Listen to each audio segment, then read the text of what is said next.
நமது கலாச்சாரம், நமது பண்பாடு எப்போதும் நம்முடன் நீடித்து இருக்கும்.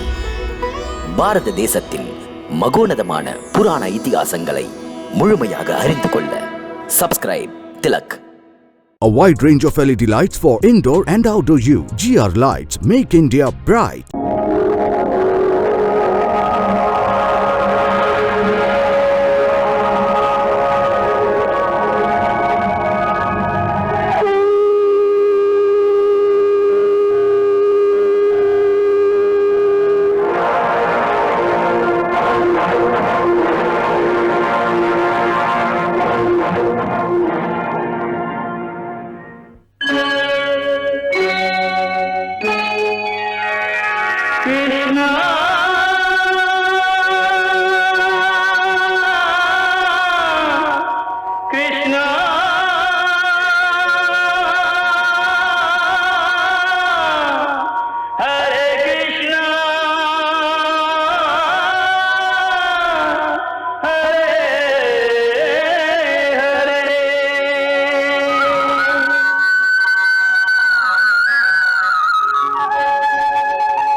சேனாதிபதி, இரண்டொரு நாளில் நமது படைகள் இந்துஸ்தானத்தை நோக்கி புறப்பட இருக்கிறது. தாங்கள் சொன்னது நடக்கிறது பிரபு, நடக்கிறது. காளையவனன் மதுராவின் மீது போர் தொடுக்க பெரும் படையுடன் புறப்பட்டு வருகிறார். இந்த காளையவனன் யாரால் முடிவான்? தம்பியாலா, தமையனாலா? தம்பி என்ன தமையன் என்ன எந்த கொம்பனும் கொல்ல முடியாது. ஏன் அப்படி முடியாது? முன்பே நான் சொல்லவில்லையா, அவனுக்கு எந்த அஸ்திரத்தாலோ சஸ்திரத்தாலோ மரணம் நேராதென்று? தமது கலப்பையாலோ தம்பியின் சுதர்சனத்தாலோ அவனுக்கு பகவான் சங்கரர் அளித்த வரத்துக்கிணங்க நாம் அவனை மடியச் செய்ய முடியாது. நானோ நீங்களோ அவனை வெல்லவும் இயலாது. பிறகு பிறகென்ன? இன்று நாமே ஏற்றபடி செயல்பட்டு எதிர்கொள்ள வேண்டும். யுத்தம் புரியாமலே அவன் சாக வேண்டும். அதற்கொரு மனிதனை பல நாள் தேடினேன். யார் அவன்? மன்னவன் முசுகுந்தன். முசுகுந்தன்? முசுகுந்தன் யார்? ஒரு சமயம் தேவாசுர போரில் தேவர்கள் தோற்றபோது தேவேந்திரனே திகைத்து விட்டான்.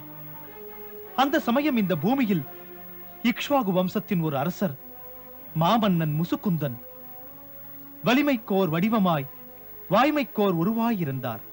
அந்த மன்னர் இந்த பூமியில் சக்கரவர்த்தியாய் ஆண்டு வந்தார். அவரிடம் இந்திரன் ஆதரிக்க பிரார்த்தித்தான். அந்த மாண்புமிக்க மன்னவன் இந்திரனின் பிரார்த்தனையில் மனம் கனிந்து யுத்தம் புரிய தேவர்களுடன் பங்கேற்றார். மகாராஜன் முசுகுந்தன் அங்கு யுத்தம் புரிந்து அசுரர்களுடன் வீரத்தோடு மோதினார்.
ஆட்டி வைக்கிறானே.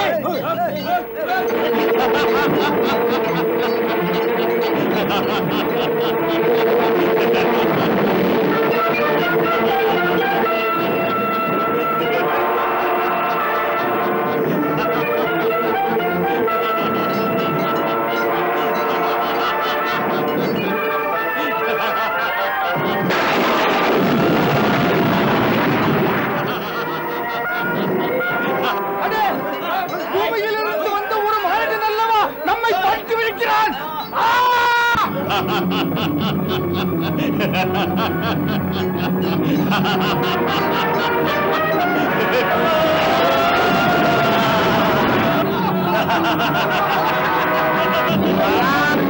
இந்த மனிதன் நிச்சயம் பிரம்மாஸ்திரம் வைத்திருப்பான்.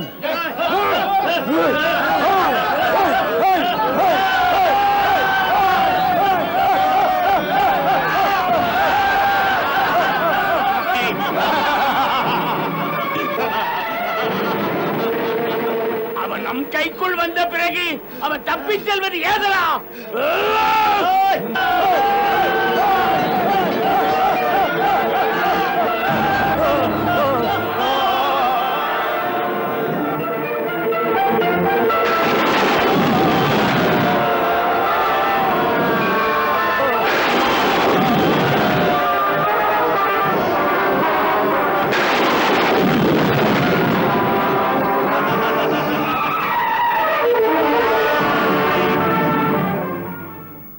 அந்த போரில் மன்னர் முசுகுந்தர் வீரம் மிக்க சாதனை புரிந்தார்.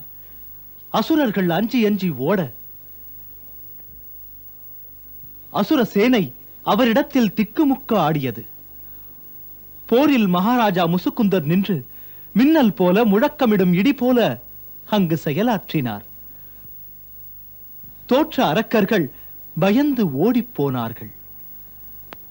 தேவர்கள் மன்னர் முசுகுந்தரை புகழ்ந்து பேசினார்கள்.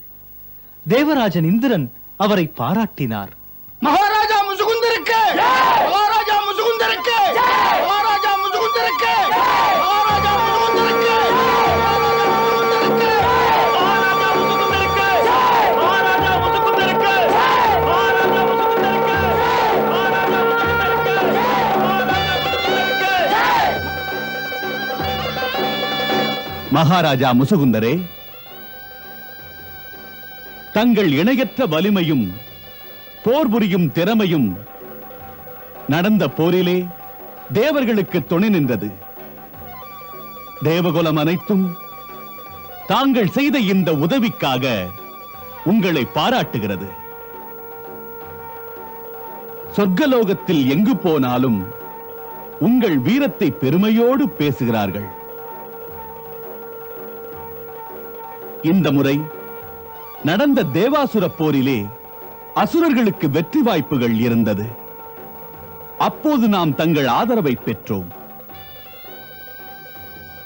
அந்த சமயம் மண்ணுலகத்தில் தங்களுடைய மாபெரும் சாம்ராஜ்யம் இருந்தது. அந்த உரிமையை வான்புகழ் கொண்ட தங்கள் பிதா சாம்ராட் மாந்தாதா தங்களுக்கு வழங்கி அருளினார். உங்களிடம் பொன்னும் பொருளும் புகழும் எல்லாம் இருந்தும் கூட வானவர் நாங்கள் உங்களை வேண்டிக் கொண்டோ.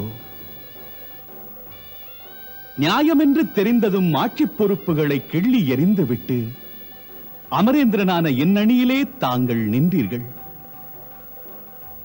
காலத்தால் தாங்கள் செய்த உதவியால் தேவகுலம் இந்த போரிலே வென்றது. ஆகையால் மகேந்திரன் எனது கடமை.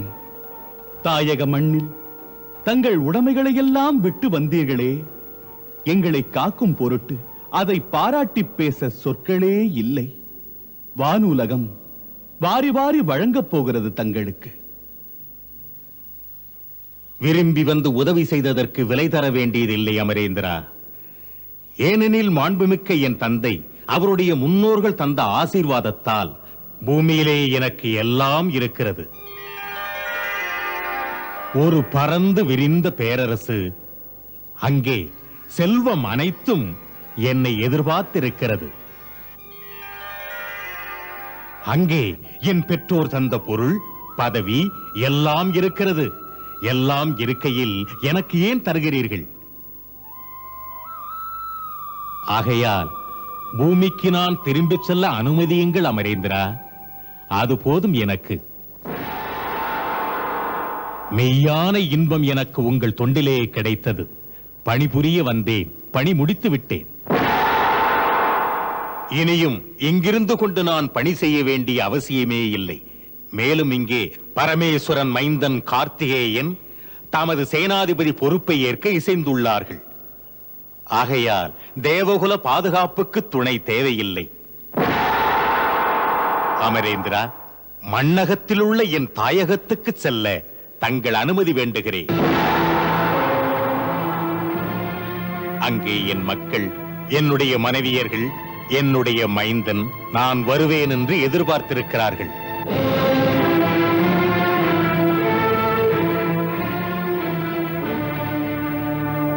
இப்போது தாங்கள் அங்கு செல்ல என்னால் ஆணையிட முடியாது. ஆணையிட இயலாதா? ஏன் இயலாது என்கிறீர்கள்? என் பணியின் மீது குற்றம் கண்டீர்களா தேவேந்திரா? இல்லை இல்லை, நான் தமது சேவையிலே அதிக மகிழ்ச்சி அடைந்தேன் முசுகுந்தரே. மகிழ்ந்தாலும் மகிழ்ந்தாலும் என்ன?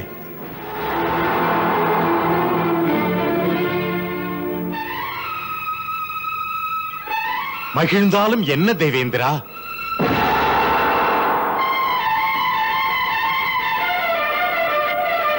மகிழ்ந்தாலும் என்ன தேவேந்திரா?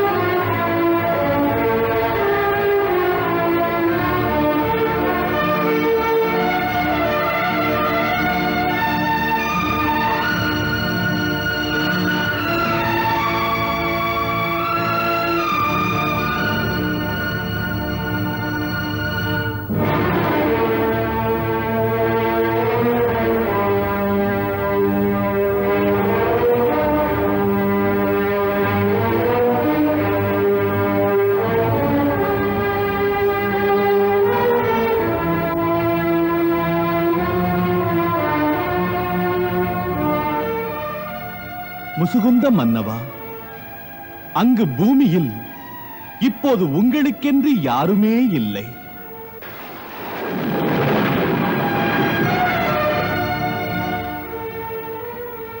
யாரும் இல்லையா? என்ன சொல்லுகிறீர்கள்? ஏன் சொல்லுகிறீர்கள்? ஏன் யாராவது எதிரிகள் மக்களை கொன்று மாளிகையை அழித்தார்களா? இல்லை முசுகுந்த மன்னா, அப்படி ஒன்றும் நிகழவில்லை. வெல்ல இயலாத காலத்தால் நிகழ்ந்த கோலம் இது. காலத்தினாலா? புரியவில்லையே தேவேந்திரா. தமக்கு காலத்தின் சக்தி தெரியாது மன்னவா. தங்கள் பூலோகத்திற்கும் எங்கள் வானுலகத்திற்கும் காலத்தின் கணக்குகள் மாறுபடும், வேறுபடும். காலத்தின் அளவுகோல் கடுகளவும் தவறாது. ஆகையா ஒரு மானிடன் இங்கு வான் மீது வந்து 1 வருடம் வாழ்ந்தால் காலத்தின்படி அங்கே பூமியிலே 1 யுகம் முடிவடைகின்றது. தாங்கள் இருந்தபோது நடந்த யுகம் முடிந்தது. அங்கே இப்போது உங்களுடைய மைந்தரும் இல்லை, மனைவியரும் இல்லை, மக்களும் இல்லை.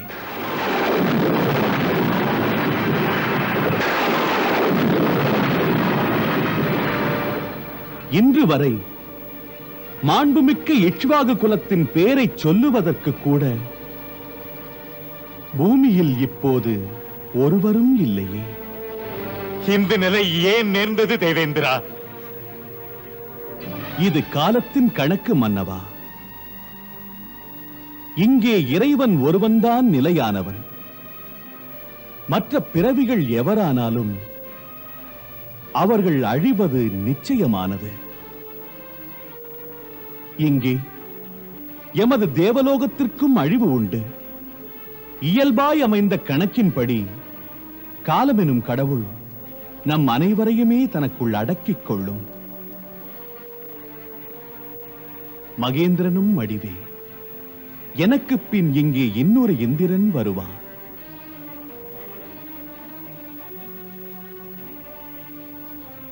ஆகையால் எனது அன்பான வேண்டுகோள், பூமிக்கு போவதை மறப்பதுதான் நல்லது. தங்கள் மனதிலே இன்று எந்த போகங்கள், என்ன செல்வங்களின் ஆசை தங்கள் மனதிலே மிஞ்சியிருந்தால் அதை தாம் என்னிடம் கேளுங்கள்.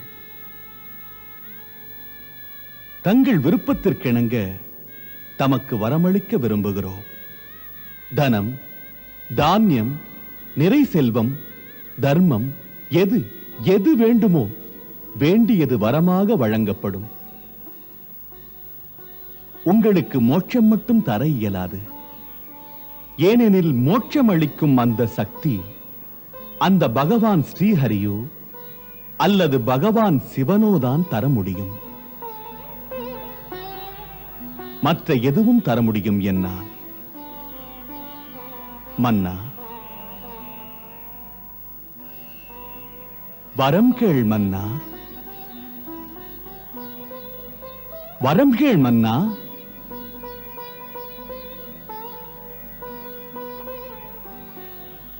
தேவருக்கெல்லாம் தலைவனே, இன்று எனக்கென்று யாருமே இல்லை.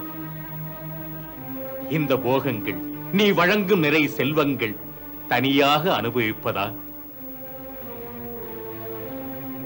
யாருக்காக வாழ்வது? வழங்க விரும்பும் தேவேந்திரனே வாழ விரும்பாத மானிடன் தான். உங்களால் மோட்சத்தை தர முடியாது என்கிறீர்கள். ஆகையினால் பெற வேண்டுமென்று எதை கேட்க? முசுகுந்த மன்னா, தாங்கள் எங்களுக்கு செய்த உதவி மகத்தானது, மறக்க முடியாதது. எங்கள் நன்றியை காட்டவாவது தாம் ஏதாவது வாய் திறந்து கேட்க வேண்டும். பொதுவாக தேவர்களை தரிசித்தால் அதற்கு பயனில்லாமல் போகாது. ஆகையா எம்மை பெருமைப்படுத்துகின்ற நிலையிலே உங்களுக்கு ஒரு வரம் கேட்டு பெறுங்கள்.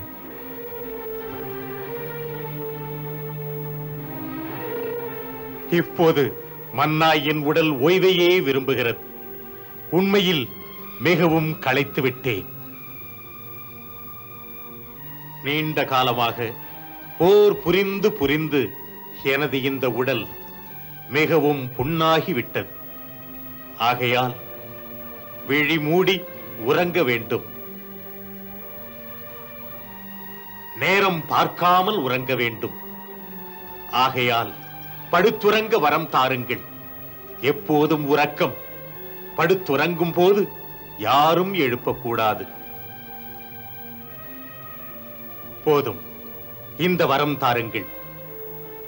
ததாஸ்து, அவ்வாறே ஆகுக. தமக்கு ஏற்றதொரு மறைவிடமாக பார்த்து அங்கே சென்று உறங்குங்கள்.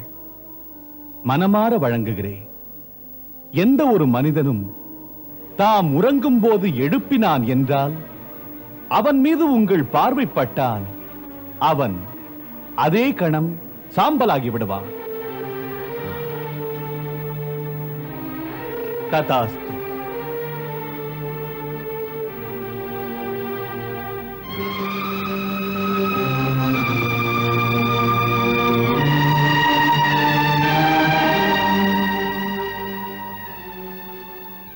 பலே, இவர்தான் மன்னர் முசுக்குந்தன். இவர் யுத்தம் புரியாமலேயே அவனை கொல்வார். இப்போது என் பணி சிறிய பணி. அந்த முரடனை எவ்வாறோ அந்த குகை பக்கம் கொண்டு செல்வது. அதற்கொரு திட்டமும் நான் போட்டு வைத்திருக்கிறேன். அதை எப்படி சாதிப்பதென்றால், எப்போது நீங்கள் எல்லாம் பகைவனிடம் என்னை தனியாக ஆயுதமின்றி அனுப்பும் போது. போகிறாயா ஆயுதமின்றி? அதே நிலையில். போகிறாயா ஆயுதமின்றி? வெறும் கையோடு தன்னந்தனியாக. எவ்வாறோ நமது பிரபு பகவான் சங்கரர் அந்த வரம் கொடுத்திருக்கிறார். அவன் மீது எந்த ஒரு அஸ்திரமும் செயல்படாது, செயல்படுத்தவும் முடியாது. எப்படியாவது அவனை மதுராவில் நுழைய விடுங்கள். அப்புறம் காணுங்கள் நடக்கிற.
சாம்ராட் வெல்க.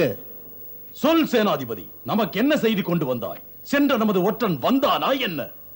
வரவில்லை சாம்ராட், அதுதான் தம்மை கேட்க வந்தேன். நமது படைகளுக்கு தங்கள் கட்டளை என்ன? இன்று சேனைகள் செயல்படுவதா இல்லை இன்னும் சில நாட்கள் பொறுப்பதா? இதற்கு யோசனை மன்னர் சல்லியர் சொல்வார். ஏனெனில் இந்த ஏற்பாடுகளே அவர் யோசனைப்படிதான். சல்லியரே சொல்லும். சாம்ராட், என்னுடைய கருத்து, இப்போது நமது சேனைகள் எல்லாம் இங்குதான் இருக்க வேண்டும். ஏனெனில் இதுவரை எதிர்பார்த்த செய்தி வரவில்லை. காலயவனன் மதுராவை நெருங்கியதாக செய்தி இல்லை. அதனால் நாம் மட்டும் முன்னேறுவதில் எந்த பயனும் இல்லை.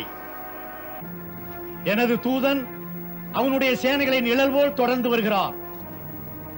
தக்கதொரு சமயத்தில் அவன் எனக்கு ஏற்ற குறிப்புகளை அனுப்புவான். பொறுத்திருந்து பார்க்க. அதுவரை நமது படைகள் இங்கிருந்தால் அது நலமாகும். தங்கள் ஆணை. நாம் அணிவகுத்த சேனைகளை அடக்கி வைத்தால் வேகங்கள் குறைந்துவிடும். வெற்றிக்கனி பறிக்கும் முன்பு மங்கிவிடும். அதனால் தொய்வில்லாமல் படைகளை செயல்படுத்திக் கொண்டே இருக்க வேண்டும். அது உரசியவுடன் நெருப்பு பொறி எழுவது போல் அவர்களை செயல்பட வைத்து நாம் வெற்றிக்கனி பறிக்க உதவும். செல். தங்கள் கட்டளை.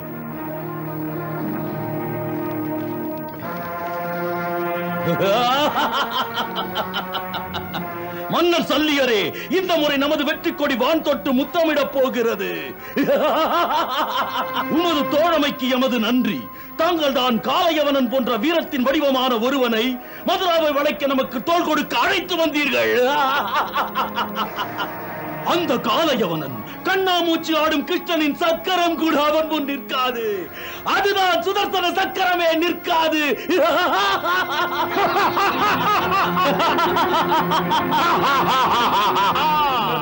பலராமனின் கலப்பை கூட பயனற்று போய்விடும். மன்னர் சல்லியரே, உமது நண்பன் காளையவனனிடம் சொல்லுங்கள், அந்த கிருஷ்ணனையும் பலராமனையும் என்னிடத்தில் இழுத்து வர சொல்லுங்கள்.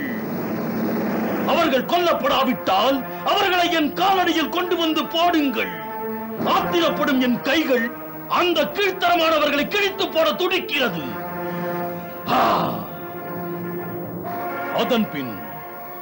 அதன் பின் தான் புண்பட்ட நெஞ்சுக்கு கொஞ்சம் மாறுதல் கிடைக்கும்.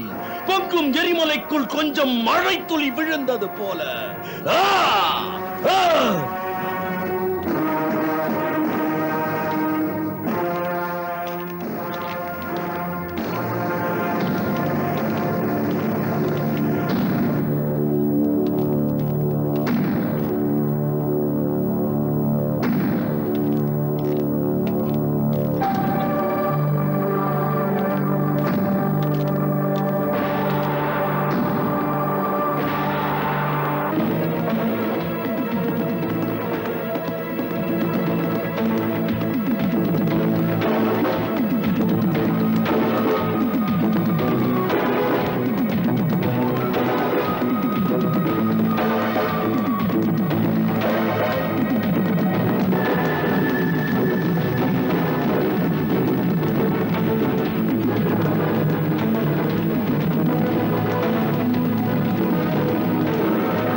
காவலா, கோட்டை கதவை திற.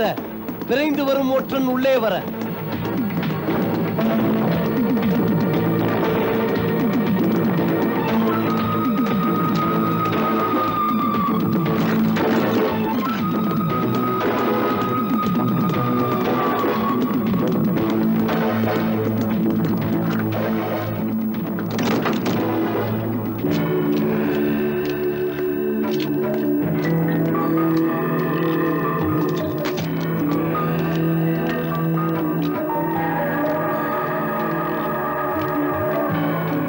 வணக்கம் சேனாதிபதி. என்ன செய்தி கொண்டு வந்தீர்? காளையவனன் சேனை மிக நெருக்கத்தில் வந்துவிட்டது. போடுகிறான் திட்டம், நாளை சூரியோதயத்திற்கு முன் மதுராவை வளைப்பதற்கு. பார்க்கலாம் அதை. என்ன என்ன சூரியன் உதிக்கும் முன்னே மதுராவை தாக்குவார்களா? ஆம் பிரபு, அவன் சேனைகள் பலம் மிக்கது, வெறி கொண்டது. அதனால் என்ன, வரட்டுமே. பிரபு, நம் சேனைகளுக்கு கட்டளை தரவில்லையே. அணி அணியாய் நம் சேனைகள் காத்திருக்கின்றன. உங்களின் கட்டளை என்ன என்று பார்த்து சொல்லுங்கள், என்ன செய்ய வேண்டும்? கேளுங்கள் அக்ரூரரே, இது பற்றிய முடிவை ஏற்கனவே எடுத்து விட்டேன். அந்த காலயவனனுடன் யுத்தம் செய்ய நான் போவேன் தனியாக. அதுதான் சேனைகளுக்கு நான் கட்டளையிடவில்லை. நம் நகரை பாதுகாப்பாக வையுங்கள். நகரமெங்கும் தக்க இடம் பார்த்து சேனைகளை நிறுத்தி வையுங்கள். எதற்கென்றால் எதிரி சேனைகளை கண்டு நகர மக்கள் அஞ்சாமல் இருக்க. உங்களுக்கு தெரியாததல்ல, விழிப்போடு இருப்பதை காட்ட படைகள் நடமாட்டம். நீங்கள் இரவிலே விழித்திருங்கள், உதயம் வருவதற்காக காத்திருங்கள். எப்போது எதுவென்று காண காத்திருங்கள்.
சேனாதிபதி, சொல்லுங்கள் மன்னவா.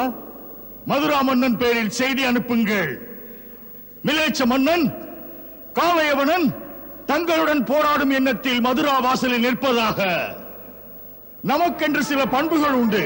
நாம் பின்பற்றும் மன்னர்குல மரபுப்படி எமது அறைகூலை ஏற்றுக்கொண்டு நாம் இருவரும் போராடுவதற்கு ஆயத்தம் தானா என்று கேளுங்கள். அவர்கள் ஆயத்தமாவதற்கு நாம் ஒரே ஒரு நாள் தவணை தருவோம். நாளை பொழுது விடிந்து அவர்கள் செயல்படாதிருந்தால், நம்மோடு மோத வராதிருந்தால், போராட்ட மரபுப்படி அச்சமுற்று அவர்கள் பதுங்கியதாக அறிவிப்போம். நாங்கள் வென்றோம் என்போம். அதன் பிறகு எனது சேனை கோட்டை வாசலை உடைத்து மதுராவுக்குள் புகுந்துவிடும். அரியாசனமும் அவர்கள் ஆதிக்கமும் இடம் மாறி என்னுரிமையாகிவிடும். அவன் என்னதான் நினைத்தான்?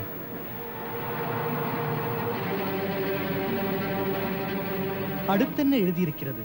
அணி அணியாய் வருகின்ற எமது சேனைகளை யாராவது தடுத்து நிறுத்த முயன்றால் உடனே எமது படைகள் ஊரெங்கும் தீ வைத்து கொளுத்துவிடும். எங்கெங்கும் இரத்த வெள்ளம் பெருகி ஓடும். தாக்கு பிடிக்க முடியாமல் மக்கள் செத்து விழுவார்கள். மலை போல நிமிர்ந்து நிற்கும் உங்கள் மதுரா நகரம் நிலைகுலைந்து விழுந்தால் லாபம் யாருக்கு? நமக்கு கூட அது சரியாக படவில்லை. ஆகையால் நாம் இந்த மடலை அனுப்புகிறோம். கோட்டைக்கு வெளியே வந்து குழுமி நிற்கும் சேனைகளுடன் நாட்டுப்பற்றிருந்தால் போராடுங்கள். இது பார்த்தவுடனே வெளியே வந்து எமக்குரிய பதிலை சொல்லிவிடுங்கள்.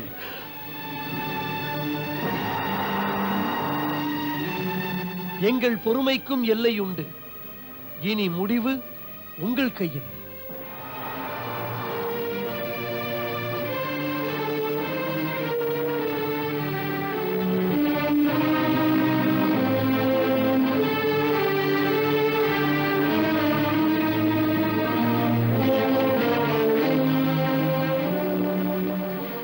ஏற்ற பதில் எழுதுங்கள். என்ன பதில் எழுதுவது? அதாவது உங்கள் மடலில் கண்ட விவரங்கள் மிக்க மகிழ்ச்சி அளிக்கின்றன. தங்கள் மடலில் வீரமும் வெறித்தனமும் கொப்பளிக்கிறது. தப்பல்ல. எரிமலைக்கு இனிய மொழிகள் எழுதத் தெரியாது. ஆகையினால் தங்கள் பயமுறுத்தல்களை பெரிதாக கருதவில்லை. நாம் உங்கள் போராட்ட அழைப்பினை பாராட்டி ஏற்கிறோம். போரிடுவதற்கு ஒரு நிபந்தனை விதிக்கிறேன். இந்த பலப்பரீட்சைகள் காளையவனனுக்கும் கிருஷ்ணனுக்கும் இடையேதான். அப்படி இருக்கும் போது எமது சேனைகளும் உமது சேனைகளும் எதற்கு? இருதரப்பு சேனைகளும் என்ன குற்றம் செய்தன?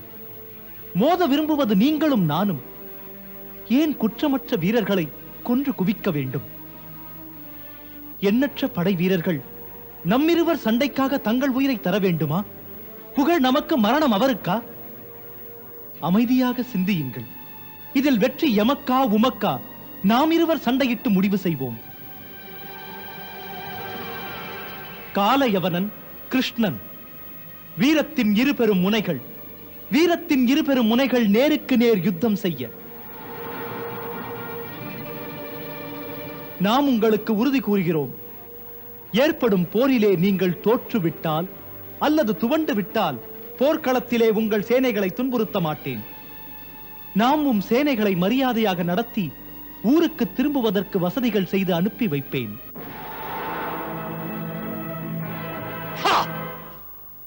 இவன் தான் உண்மையில் வீர புருஷன். கிருஷ்ணன் சக்தி மிக்கவன் தான். நாரதர் சொன்னது சரிதான். இன்று என்னுடன் போர்க்களத்தில் யுத்தம் செய்கின்ற திறமை அவன் ஒருவனுக்குத்தான் உண்டென்றார். அவன் பெயர் கிருஷ்ணன் என்று சொன்னார். நாரதர் சொன்ன கிருஷ்ணன் இவன்தான். அந்த வீரமைந்தனுக்கு விவரம் எழுதுங்கள். நாம் அவன் எப்படி சொன்னாலும் மதிப்போம், ஏற்போம் என்று. சரி. காளையவனன், கிருஷ்ணன் இருபெரும் வீரர்கள் யுத்தம் புரிவது இருபெரும் நாட்டின் தாழ்வையும் உயர்வையும் தீர்மானிக்கும். நாளை இங்கிருந்து முன்காலை பொழுதில் மதுரா நகர் கோட்டை வாசல் முன் தன்னந்தனியாக கிருஷ்ணனுக்காக நிற்பேன். என் மனமறிய உறுதி கூறுகிறேன், கிருஷ்ணன் எந்த அஸ்திரம் எடுக்கிறானோ நாமும் கூட அதே அஸ்திரத்தை தான் எடுப்போம் என்று சொல். ஆணைப்படி.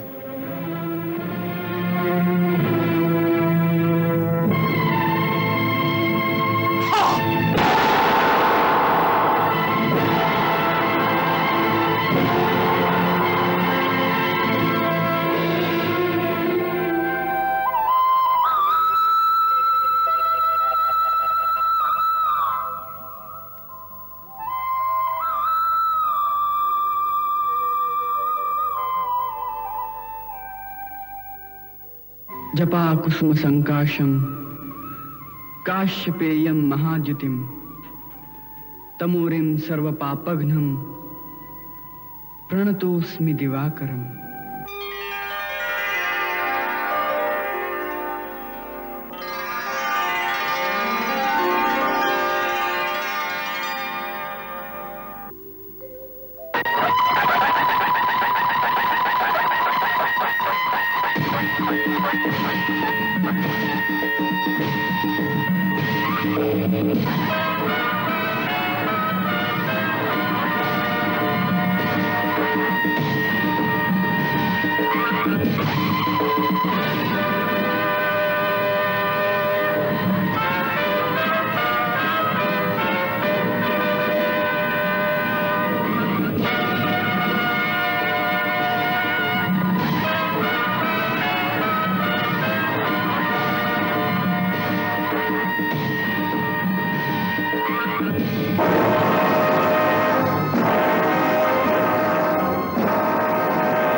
நீ சொன்ன சொல் தவறாத சுத்த வீரன்.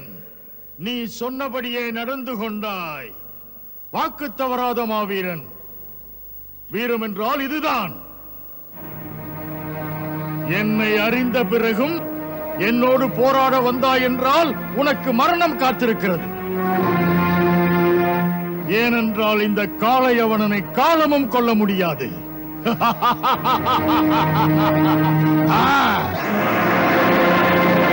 என்னை பற்றி அறிந்த பிறகும் கொடுத்த வாக்கை காப்பாற்ற கோட்டைக்குள்ளே இருந்து வெளியே வந்து தன்னந்தனியாக நிற்கிறாய் என்றால் இதற்காகவே உன்னை போர் புரிந்து கொள்ளும் முன்னால் மதிக்கப்பட வேண்டிய உன் வீரத்துக்காக உன்னை போற்றி வணங்குகிறேன். நாமும் நீ போற்றியதை ஏற்றுக்கொள்கிறோம்.